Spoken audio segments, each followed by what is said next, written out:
की बातें मत। नमस्कार, मैं विनोद वैष्णव और आप देख रहे हैं न्यूज़ 21 टीवी एवं पॉजिटिव। आज हम मौजूद हैं गुरुग्राम विधानसभा क्षेत्र में। यहाँ पर नवीन गोयल पीछे भी प्रबल दावेदार है विधानसभा के टिकट के लिए, लेकिन किसी कारणवश से नहीं लड़ पाए। अब बात करेंगे, लगभग 2.5 वर्ष का कार्यकाल दोबारा से भाजपा को हो गया और जजपा के साथ मिलकर के सहयोगी गठबंधन के साथ इनका कार्यकाल चल रहा है। किस नज़रिए से गुड़गांव के विकास को ये देखते हैं 2.5 वर्ष के कार्यकाल में? जी सर, बताएं। नमस्कार, धन्यवाद। आपके सभी दर्शकों को बहुत बहुत नमस्कार।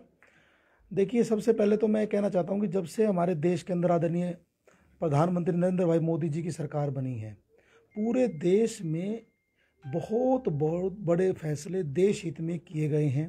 बहुत सी योजनाएं जो हमारी पार्टी का एक व्यक्ति तक का एक लक्ष्य है, उस अंतिम व्यक्ति की जरूरत को देखते हुए बनाई गई हैं। और उसी कड़ी में हमारे यशस्वी मुख्यमंत्री आदरणीय मनोहर लाल जी ने पूरे हरियाणा का एक समान विकास पिछले 7 सालों में किया है। और रही बात गुरुग्राम की, अगर मैं गुरुग्राम की बात करता, उसकी जितना कांग्रेस के टाइम 10 साल के अंदर काम होना चाहिए था वो नहीं हुआ। चाहे वो शिक्षा को ले लीजिए, चाहे आप स्वास्थ्य को ले लीजिए, चाहे वो इंफ्रास्ट्रक्चर को ले लीजिए। मैं मेरी सरकार को इसलिए बधाई देना चाहता हूं कि जो केएमपी का बहुत बड़ा काम बहुत थोड़े टाइम पे जल्द से जल्द पूरा किया गया। अब द्वारका एक्सप्रेस वे का काम बहुत स्पीड से चल रहा है। आप देख रहे हैं हीरो होंडा चौक, सिग्नेचर टावर, इफ्को चौक, ये सारे चौकों का काम हमारी सरकार में किया गया।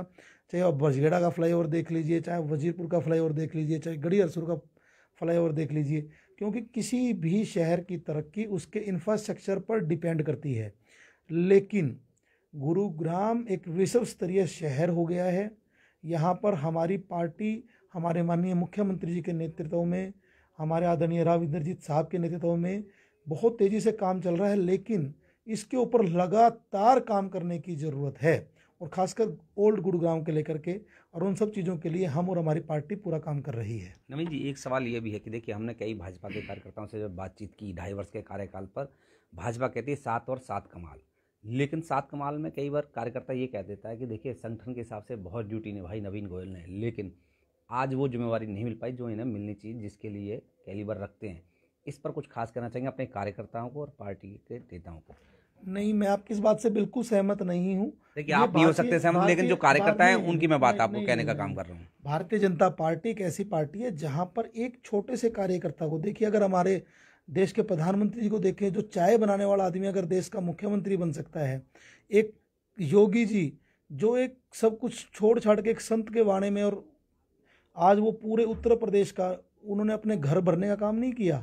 ऐसे ऐसे शख्सियत, अगर हमारे मनोहर लाल खट्टर जी, वो भी एक प्रचारक थे, ऐसे ऐसे लोगों को चुन करके आगे बढ़ाया। यही एक ऐसी पार्टी है जहां पर छोटे से छोटा कार्यकर्ता भी बड़े से बड़ी जिम्मेदारी यहाँ पर मिलती है उसके काम के अनुभव के आधार पर। मैं पार्टी का धन्यवाद करना चाहता हूँ कि मुझे बहुत अच्छा सब्जेक्ट, जो मेरा पसंदीदा सब्जेक्ट है और जो गुरुग्राम की खासकर ज़रूरत है, प्रदेश प्रमुख पर्यावरण संरक्षण विभाग हमारी पार्टी ने बनाया।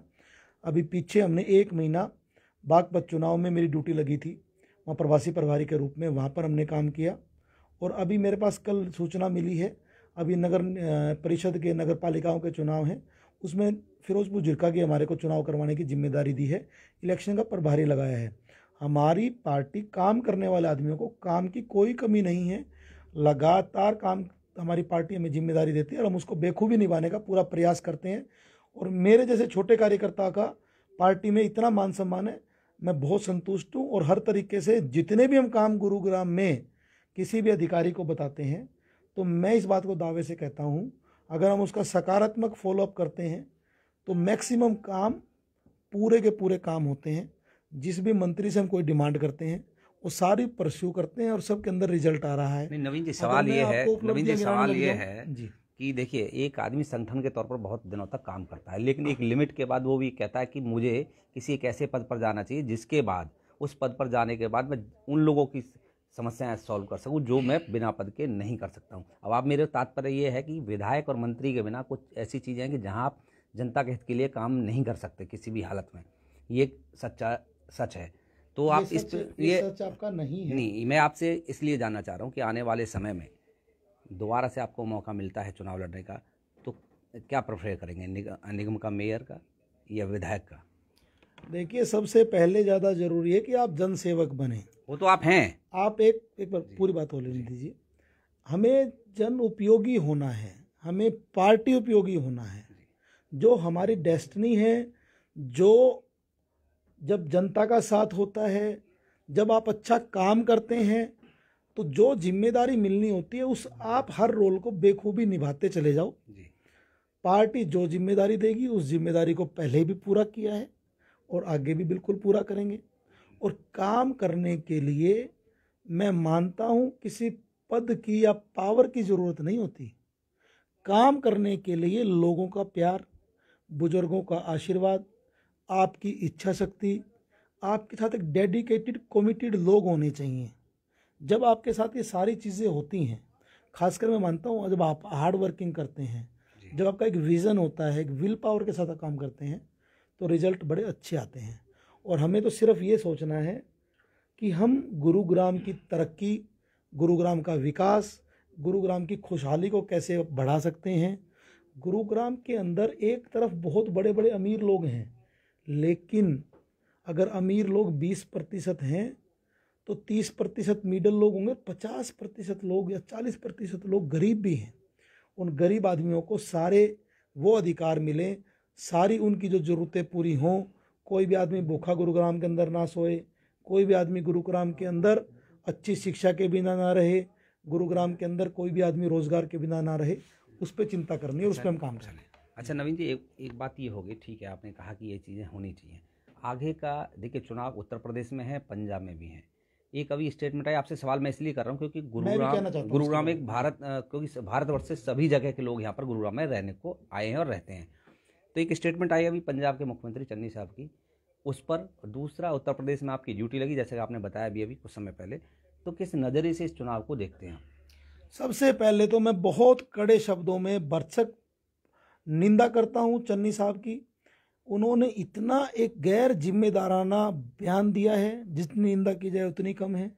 अरे ये भारत हमारा अखंड है, हमारे भारत के अंदर अनेक भाषाओं के लोग हैं, अनेक जातियों के लोग हैं, अनेक धर्मों के लोग हैं। हम इसे क्षेत्र के रूप में, हम इसे इलाके के रूप में, जाति के रूप में, धर्म के रूप में बिल्कुल नहीं बंटने देंगे। उन्होंने जो कहा है कि यूपी बिहार के जो भैये हैं उनको हम यहाँ पर राज नहीं करने देंगे, ये बहुत गलत उनकी स्टेटमेंट है। देखिए, नागरिकता का जो अधिकार है, जो वहाँ पे रहने का, काम करने का अधिकार है, जो वोट का अधिकार है, चुनाव लड़ने का अधिकार है, जब आप लोकप्रिय होते हैं, जब आप आप इस गुरुग्राम की अगर बात करें, गुरुग्राम की जनसंख्या तो 5 लाख लोग थी, आज गुरुग्राम के अंदर 50 लाख के करीब आबादी है। तो मैं एक बात और आपको आज कहना चाहता हूँ, नहीं ये बात किसी ने आज तक नहीं कही होगी, हरियाणा के अंदर 6300 गाँव हैं, गुरुग्राम के अंदर हर 6300 के 6300 गाँवों के लोग रहते हैं। चाहे एक गांव के 5 लोग रहते हो, चाहे 1 लोग रहते हो, मैं ये बात दावे से कहता हूँ, गुरुग्राम एक ऐसा शहर है जहाँ 6300 गाँव के लोग रहते हैं। यूपी बिहार के हर जिले के लोग रहते हैं, और पूरे भारतवर्ष के लोग नहीं, पूरे विश्व के लोग यहाँ पर गुरुग्राम के अंदर रहते हैं। तो ऐसी बातें करना बिल्कुल गलत है। और जो उत्तर प्रदेश का चुनाव है, मैं उसके लिए हमारे भाई, पूर्वांचल समाज के भाई गुरुग्राम के अंदर कार्यरत हैं, जिनके खून पसीने की बदौलत आज गुरुग्राम के अंदर ये गगन चूमती इमारतें बन रही हैं, जिनके पसीने की बदौलत, जिनकी मेहनत की बदौलत आज Gurugram cyber city, millennium city बना है। तो मैं उन भाइयों से हाथ जोड़कर अपील करना चाहता हूं कि अगर आपके वोट, आप यहाँ पर स्थायी निवासी नहीं हैं और आपके वोट अगर आपके इलाके में हैं, उत्तर प्रदेश में हैं, अभी भी करीब 3, 4, 5 चरणों के चुनाव बचे हुए हैं, तो आप लोग अपना वोट जरूर डालने जाएं। आप अगर मत का अधिकार प्रयोग नहीं करेंगे तो आपके इलाके में भी गलत लोग चुने जाएंगे, और आप अपने मत का इस्तेमाल कमल के बटन पर दबा करके योगी जी को उत्तर प्रदेश में एक सुशासन के लिए, अच्छी कानून व्यवस्था के लिए, महिलाओं की सुरक्षा के लिए, उत्तर प्रदेश के चहुमुखी विकास के लिए, उत्तर प्रदेश में जो मेडिकल लाइन में जो एम्स बन रहे हैं, मेडिकल कॉलेज बन रहे हैं, जो पूर्वांचल जैसे एक्सप्रेस हाईवे बन रहे हैं, हर तरीके के विकास के लिए दोबारा योगी जी को चुने, और दोबारा 10 मार्च को प्रचंड बहुमत से हमारे योगी जी के नेतृत्व में उत्तर प्रदेश में सरकार बनवाने में अपना सहयोग करें। आप खुद भी जाएं, अपने मित्रों को, अपने दोस्तों को, अपने रिश्तेदारों को कॉल भी करें। धन्यवाद। एक सेकंड, और आपको इतनी कार्य करने की क्षमता आती कहाँ से है? सबसे बड़ी बात है। देखिए, पहली बात तो मैं कहना चाहता हूं कि जब आप समर्थ होते हैं या अगर आप मानवता का असली मकसद क्या है, जीवन का एक सबसे अहम पॉइंट है मानवता। और अगर मानवता और राजनीति को भी मैं तो एक समाज सेवा मानता हूँ। अगर आप समर्थ हैं तो आपको अपने आसपास सराउंडिंग, चाहे आप 4 घरों की जिम्मेदारी ले लें, चाहे आप एक अपनी गली की जिम्मेदारी ले लें, कॉलोनी की जिम्मेदारी ले लें, हमें सबको एक एक सब्जेक्ट, कोई अच्छा वकील है वो ये जिम्मेदारी ले ले कि कोई आदमी जिसके पास फीस नहीं है उसका भी अगर कोई जायज़ काम के लिए मुकदमा लड़ना है उसका भी सहयोग कर दे। कोई डॉक्टर किसी आदमी के पास पैसे नहीं है, कम फीस में उसका इलाज कर दे। ये मानवता सभी के अंदर होनी चाहिए। इच्छा शक्ति की बात है, हमें तो हमारे बुजुर्गों ने, हमारे बड़ों ने ये सिखाया है कि हम ना केवल अकेले चलें, जब हम सबको साथ लेके चलते हैं तो कारवां बनता चला जाता है। और जब आप जुड़ करके चलते हो, संगठन में काम करते हो, तो वो सब लोग एक परिवार बन जाता है। और परिवार में दुख होता है तो दुख कम हो जाता है, और सुख होता है तो सुख बढ़ जाता है। धन्यवाद। आपने नवीन गोयल को विस्तार से सुना। गुड़गांव विधानसभा क्षेत्र से पहले भी प्रबल दावेदार हैं और आने वाले समय भी दावेदारी करने की बात करते हैं। नहीं, चलिए, ये आपका बड़प्पन है, आप इस तरीके से कह रहे हैं, लेकिन हमारा काम है एक्चुअल बातें दिखाना। इन्होंने कहा है, एक बड़ी बात इन्होंने कही कि अगर उत्तर प्रदेश का कोई वोटर गुड़गांव में रहता हो और वो अगर वोट डालने का इच्छुक हो, वोट वो बेशक कहीं भी किसी को करे, तो आने जाने की सुविधा, आने जाने की सुविधा नवीन गोयल जी की तरफ से रहेगी। क्योंकि उनका एक ये मानना है कि कम से कम वोटर को अपने मत का अधिकार जरूर करना चाहिए। हालांकि ये देखिए, ये कह रहे हैं कि वोट हमारी पार्टी को करे, लेकिन हमारा ये मानना है कि वोट कहीं भी करे, लेकिन अगर आने जाने की सुविधा कराने का काम कर रहे हैं तो एक बहुत अच्छी बात है। क्योंकि हर एक आदमी जल्दी से ऐसा इनिशिएटिव लेता नहीं है। आप सभी जुड़ रहे, बहुत बहुत धन्यवाद।